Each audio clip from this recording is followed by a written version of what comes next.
Retour dans la séquence du Chronocac. On est dans le journal de TV Finance et nous avons la chance d'être avec Antoine Quesada. Antoine Quesada, bonjour. Bonjour Fabienne. Merci d'être avec nous. Alors d'un côté, on a le cœur très léger. Chaque jour, des nouveaux records qui sont atteints. Je rappelle, vous aviez un objectif de 5300 points si je ne m'appelle. Alors comment on réfléchit maintenant que les résistances et les lignes sont franchies et battues chaque jour?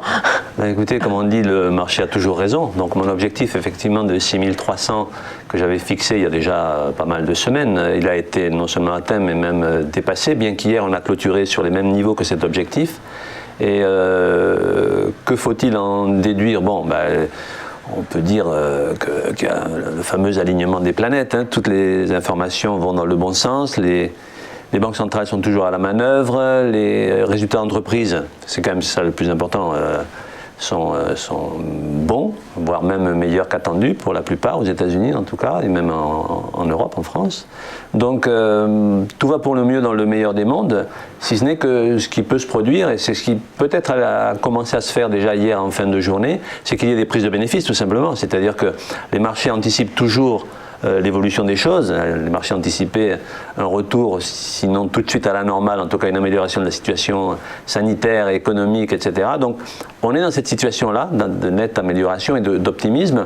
Donc il est normal qu'il y ait des prises de bénéfices. Et c'est ce qui s'est produit, ce qui a commencé à se faire hier dans l'après-midi. Et donc j'en ai profité pour vous tracer ici sur mon graphique habituel, donc vous voyez qu'il est conforme pratiquement à ce que je vous envoie toutes les semaines, avec la fameuse oblique haussière en support noir que vous avez là sous les cours et qui maintiennent donc la tendance haussière tant qu'on est au-dessus de ce niveau-là. Et en plus, elle correspond à peu près à la moyenne mobile 20, qui est une moyenne mobile très utilisée en analyse technique et qui est un support, c'est la médiane de Bollinger. Eh bien, que j'ai tracé ici, donc sur la fin de cette courbe, c'est un début de divergence baissière. Alors ça ne veut pas dire qu'il y a un retournement en vue, pas du tout, puisque bon, la tendance elle est vraiment clairement haussière, jusqu'à preuve du contraire, donc jusqu'à ce qu'au moins on casse l'oblique haussière ici, qui n'est pas ce qui est loin d'être le cas.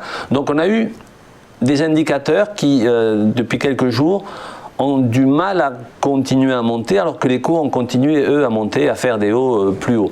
Donc ce décalage provoque ce qu'on appelle une divergence que j'ai tracé à l'extrémité de ce graphique avec un segment en rouge. Vous voyez qu'au-dessus de la courbe des prix, vous avez un segment qui monte, c'est-à-dire qu'on a fait un haut plus haut, puisqu'on a dépassé on est allé sur les 6350 points. Et à l'aplomb de ce segment, on a sur les indicateurs que j'utilise, donc un stochastique ici, un 1435, on a un segment qui, lui, à la verticale donc de ce segment haussier au-dessus des cours, on a un segment baissier au-dessus de l'indicateur, également au-dessus du RSI 14. Alors, ça veut simplement dire qu'il y a un petit coup de frein.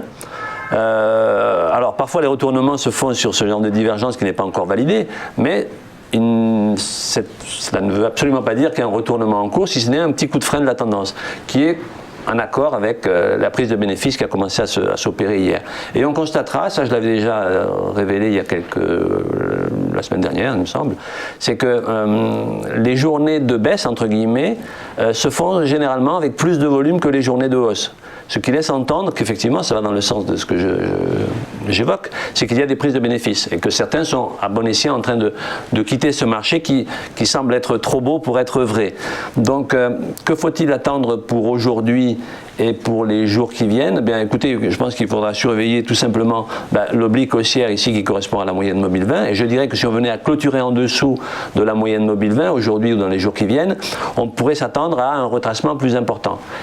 Donc la moyenne mobile 20 à l'heure actuelle, parce qu'évidemment, comme son nom l'indique, elle va fluctuer au fil des jours, au fil des heures. Cette moyenne mobile 20, à l'heure actuelle, passe sur les 6210 points. Donc une clôture en dessous laisserait entendre qu'on risquerait d'aller nettement plus bas, mais rien de méchant en tout cas pour le moment. Alors on a ouvert il y a quelques minutes, on est à 6314 points, on est à plus 0,18%, donc au-dessus de la clôture d'hier, mais en dessous des plus hauts. Alors, comme je l'ai dit, le plus haut a été fait à 5352 points. Et si on venait effectivement à aller plus haut dans les jours qui viennent. Alors on pourrait simplement utiliser, parce qu'on n'a plus beaucoup de repères, on est sur des plus hauts de l'an 2000, hein.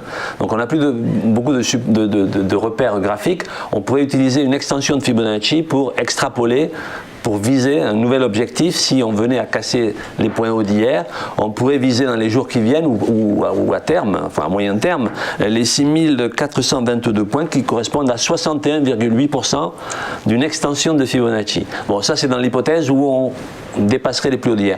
Bon, moi je pense que le marché a envie de retracer un petit peu. Cette amorce de divergence, même si elle n'est pas validée, laisse entendre que les prises de bénéfices devraient quand même se poursuivre, et ce qui serait légitime. D'ailleurs, pour pouvoir reprendre le train en marche, il faudrait bien que le marché retrace un petit peu. Donc à surveiller pour aujourd'hui la fameuse moyenne mobile 20 dont je vous ai parlé, mais avant ça, on aurait la moyenne mobile à 8 unités de temps qui est à l'heure actuelle à 6270 points, qui pourrait servir de support. C'est la moyenne, la ligne en rouge que vous avez ici qui accompagne le cours au plus près. Donc voilà, support très court terme à l'intraday 6270 points. En dessous, on aurait les 6210. Et si on venait à vouloir repartir à la hausse, voilà la fameuse extension de Fibonacci dont je vous ai parlé, mais qui elle n'est pas pour aujourd'hui, mais plutôt pour les jours qui viennent. Voilà. Merci beaucoup Antoine, c'est très clair et ça nous permet de nous positionner sur le marché. Dans un instant, on passe à la séquence des market movers, juste après une petite page de publicité. Merci Antoine Quesada.